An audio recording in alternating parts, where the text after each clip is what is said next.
Senator Eric Adams. To my right is Assemblyman Camara, and to my left is Assemblyman Hankin Jeffries, and we have other community activists that I will introduce. They will also speak on this issue. We are truly concerned and we are outraged. We believe the developer of this project has given a long-standing call of bringing jobs and bringing other assets to this area.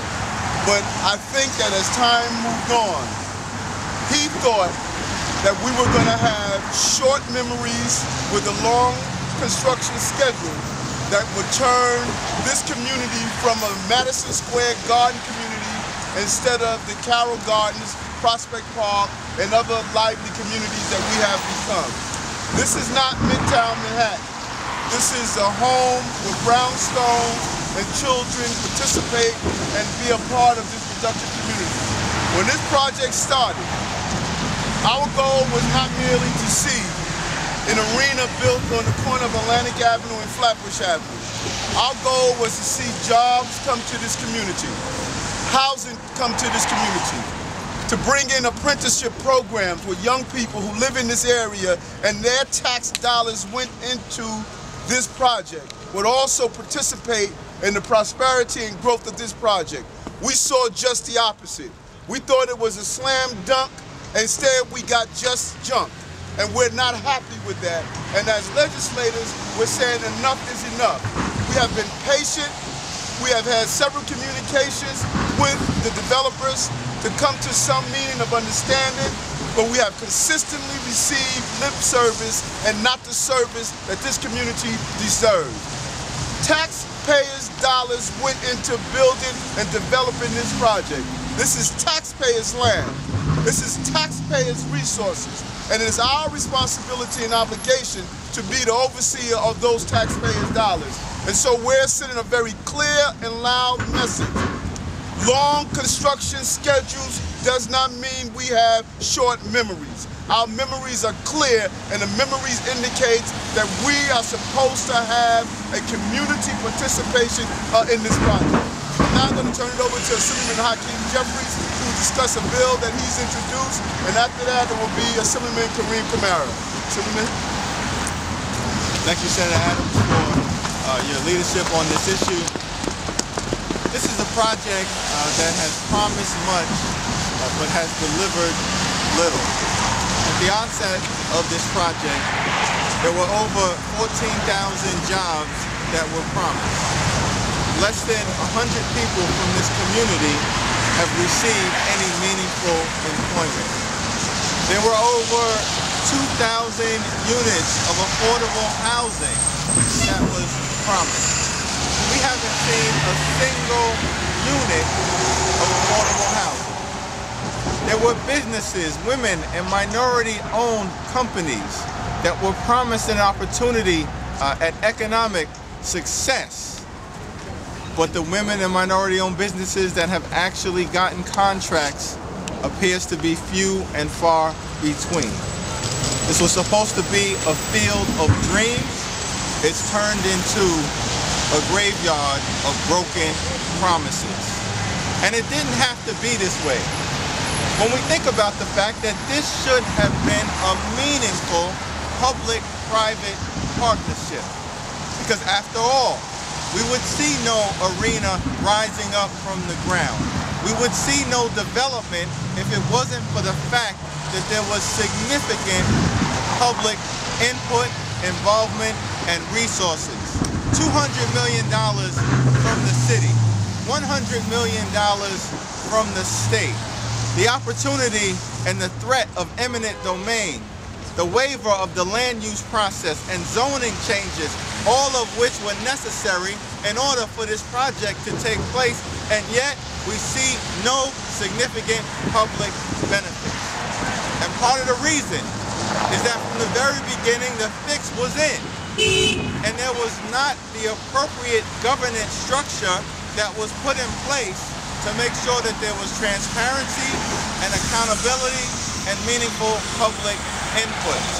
And so, joined by my colleagues and several others in the legislature, last year, I reintroduced the Atlantic Yards Governance Act, which would create a subsidiary corporation connected to this project to make sure that we had the appropriate governance, transparency, community involvement, and input.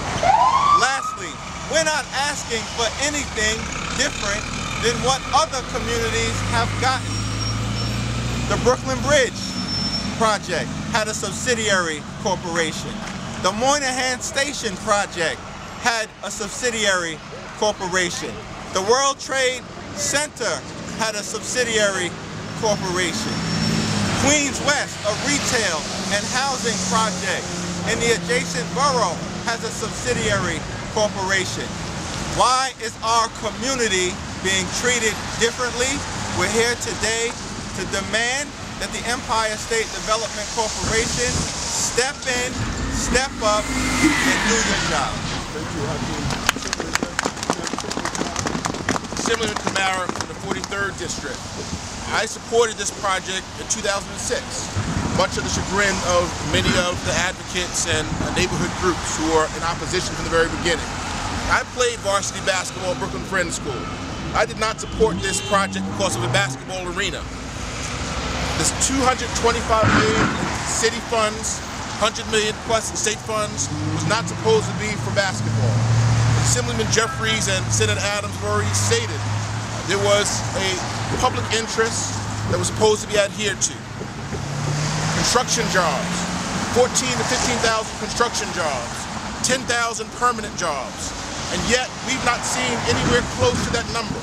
All we continue to get is false promises. Promises that were made for 2016, now promises that are made for 2022. The question is, will any of us be around when the final promises are fulfilled, if they are at all? So we're saying this should be an accounting, particularly of the jobs. 14,000 to 15,000 construction jobs, 10,000 permanent jobs, they're nowhere close to the number. What I find most distressing, there are existing members of the Carpenters Union, who I represent in the Assembly, who put their name on the list and can't get on the site. And that was a reason why we supported this project, so that we can create much needed jobs. There was supposed to be a pre-apprentice program. We're not sure if there are 100, maybe 150 people who benefited from that. They were supposed to get training. They were supposed to develop a skill, not just have a job for the duration of construction, but have a career. And yet again, those promises have not been fulfilled. All we have, a basketball arena. Well, I say that it's been a slam dunk in the faces of many people here in this community.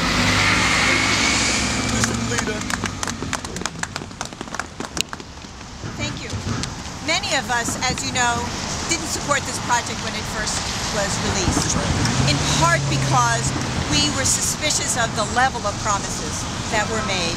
And we also know that this area is so fragile that if things weren't done right, with meaningful input from community, we would have a much more serious problem on our hands. What we're finding now is that we've received no benefit of any of the promises, as other speakers have already said. We also still don't have any meaningful involvement by community or by our legislators. We elect people to represent us in Albany and in the City Council, and not one of those people has had a vote on this project. This has been completely done by a public authority, and the public authority hasn't created the usual mechanism that they do, which is a subsidiary organization with board members representative of the elected officials and the community in order to sit at the table and help make those critical decisions that need to be made so that the public benefits from this type of project. So I support entirely the Atlantic Yards Governance Act, and I commit to working continually with the community and our elected officials to make sure that this happens and that the promises that have been made actually benefit the people of Brooklyn. Thank you. Thank you. Executive Director of the Pratt-Area Community Council. Good afternoon. My name is Deb Howard from Pratt-Area Community Council and also a member of Brooklyn Speaks. I wanted to speak today as to the affordable housing that was promised on this site. In 2006, there were 2,250 units that were promised of affordable housing in 17 buildings that were to be built. But in 2009, when the agreement that has been made Ratner, the actual number that will be built up until 2020, that's 10 years from now, is only 300. That is a vast difference. When you consider that over 441 families were displaced by this project, including 81 families who were homeless, living in a homeless shelter that was since taken over and demolished. So this is an issue that is crucial to the community. We have hundreds, if you look at the amount of rental units that were supposed to be promised that are not being delivered, that is a loss also of the benefit, the public benefit of a low and affordable rent to all those families. Thank you.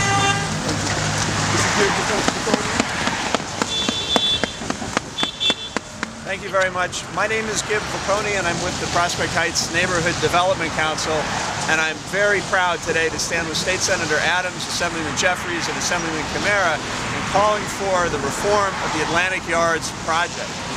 Atlantic Yards has received every subsidy, concession, and break that's on the menu New York State has to offer. And to what end? Have we produced any affordable housing? Is any even ready to be built? Have we produced the jobs? The answer is no. In 2009, the state of New York renegotiated the project schedule unilaterally and pushed those benefits 10 years or up to 25 years into the future. So today, we're here to say enough is enough. This is our money that's in this project. This is our community that's in this project, and it's time that it gets reorganized and deliver the benefits that were promised. Thank you all very much. And our last speaker, and we answer the question, is Ms. 885. Thank you. My name is Ade Fox, and I am the president of Prospect Heights Democrats for Reform.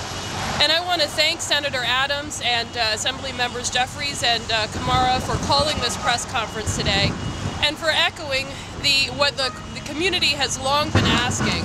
Where are community benefits? In the beginning, we were promised endless benefits: affordable housing, jobs for the community, economic revitalization. But to date, we've received nothing. And I want to thank them for pushing back against the state.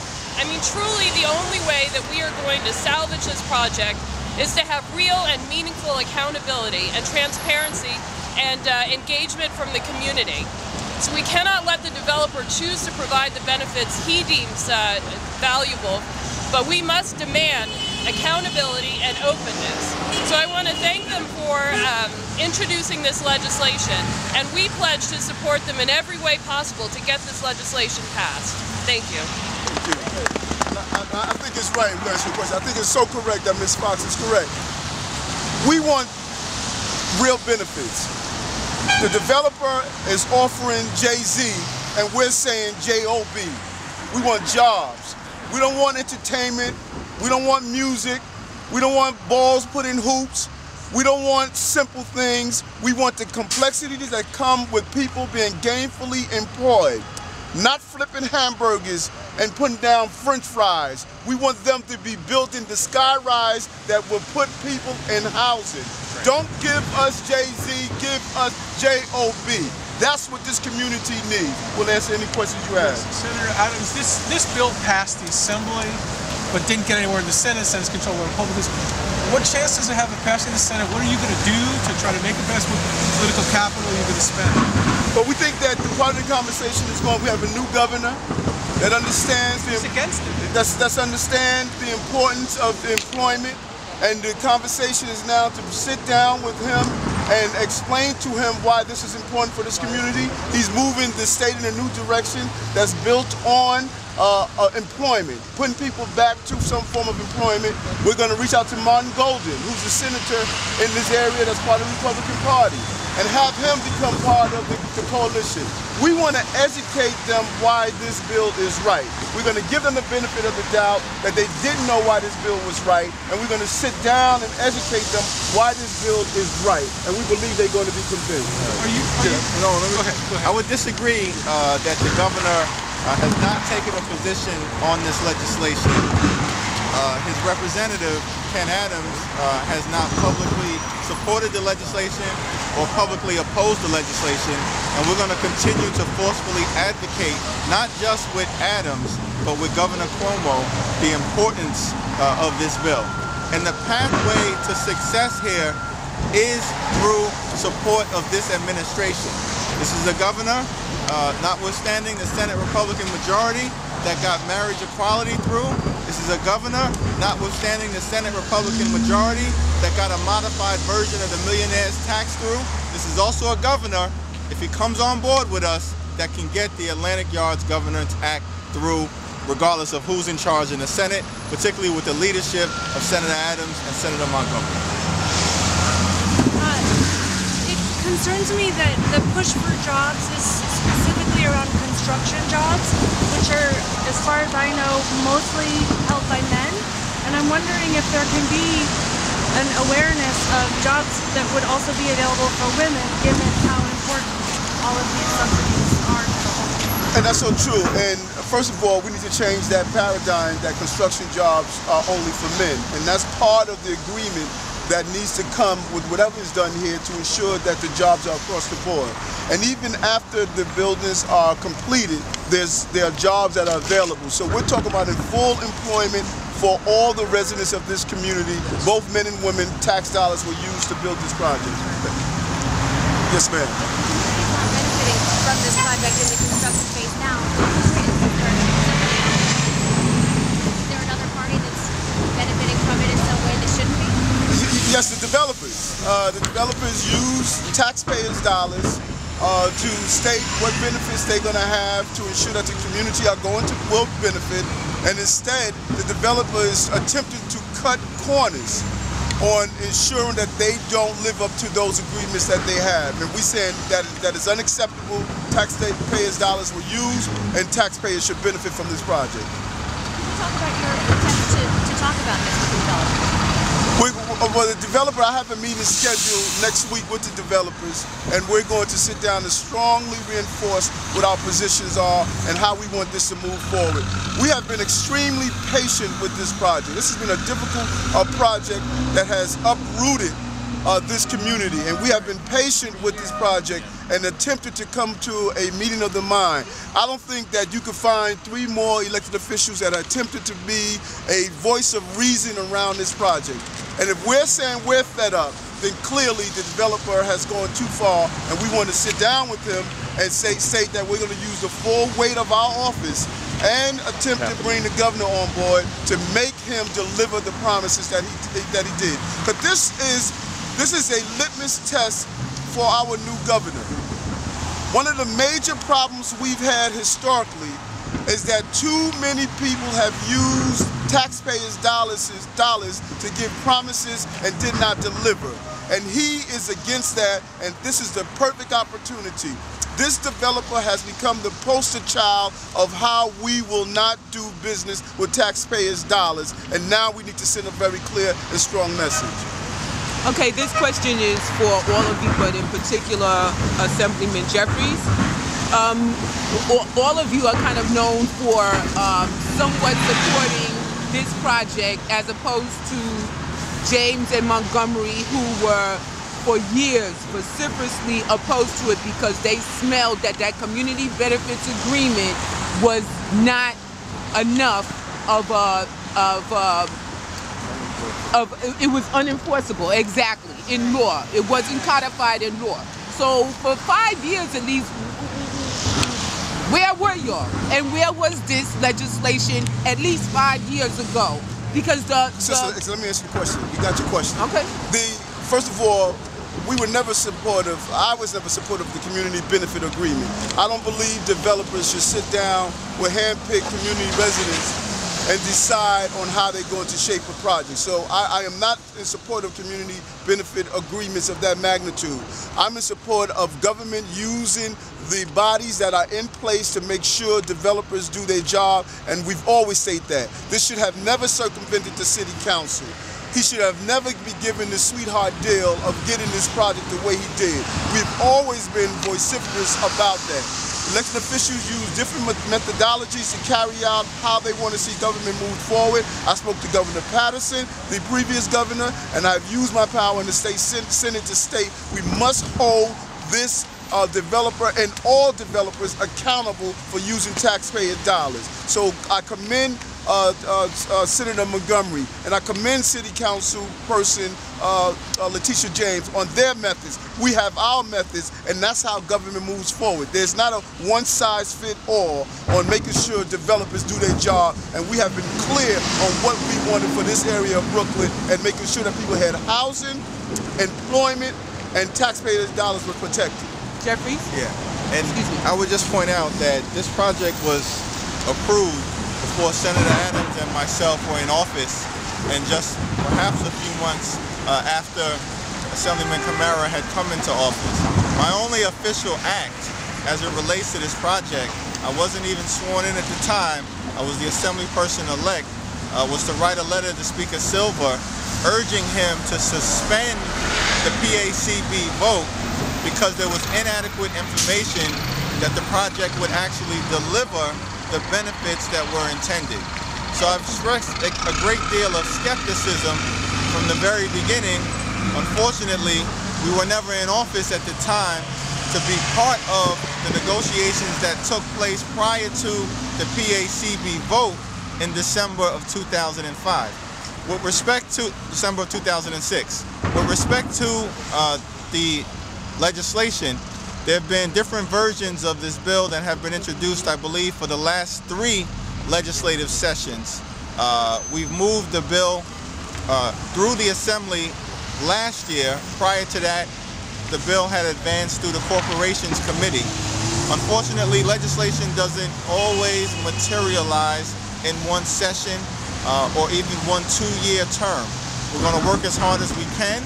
The developer is now saying this is a project that we may have to live with for 20 or 25 more years. And if that's the case, we're going to step in as forcefully as we can and urge the governor and ESDC to get involved in bringing to life what should be a public-private partnership. We're gonna take one more question. We're gonna wrap up. Yes, sir. Yeah. Representative Jeffries indicated that this was a project with a fix and thing. As far as many of us here, we still feel that the fix is in. How in the world is this legislation going to change the ESDC from doing things like fiat that their lawyers have laid out in advance? So it's legal, but it renders you powerless. We anticipate that as this project has continued to change in the last 4 or 5 years, it will continue to require change and modification and approval by the ESDC moving forward, particularly because as the project had initially envisioned, there was an arena and there were 16 buildings, either residential or commercial. Those 16 buildings haven't been built. And so we think that there's going to be meaningful opportunity for public input as the project enters into different phases. The arena is not the end. It's not even the beginning of the end. Maybe it's the end of the beginning. But there's a long way to go, and that's why we're taking this legislative step forward. Okay, thank you. Thank you. Thank you all. Senator Adams, yes, sir. I'm Norman Oder. I run a blog about Atlantic Areas. Question. Yes, first, and I'll ask it second. Do you think this is going to be an issue in the borough president's race? Yes, without a doubt. I believe that this is the largest project of this magnitude in the borough of Brooklyn, and it should be an important issue. It should be part of the dialogue of how we move forward with it. And I think the borough president should use his office to communicate with both city and state legislators to make sure that the community receive the benefits they deserve. And are you going to be running? Right now I'm running for state senate. Which is 2012. Right. Okay. Because you've been mentioned, and I know that some of the other candidates have different opinions about it. To be continued. Thank you. Thank you. I want to ask you something.